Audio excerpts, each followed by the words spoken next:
Där kommer det runt första gången. Och så har vi den andra rätten där. 2. Dahlqvist. Och sin tredje vält. Och så ska vi tillbaka åt andra hållet. 3 vält har vi där.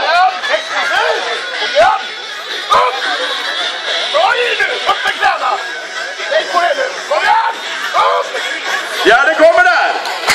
Dahlqvist har vält 4. Kör Jonas! Kom igen! Upp bara! Upp! Kom igen. Ta i! Ta i nu Jonas! 50 vältet kommer över där och så har vi ett kvar. Ett vält kvar, lite mer klister där. Kåda och handbollsklister man använder. Det är tillåtet. Lite grann olika tävlingar. Här är det sagt att det är tillåtet för greppens skull. Vi har 15 sekunder kvar. Kom igen Dahlqvist! Kom igen Jonas! 15 sekunder nu! Kom igen nu Jonas! Kom igen! Kom igen, du klarar det! Kom igen! Vad är tiden? Du har 4 sekunder. Du har inga sekunder.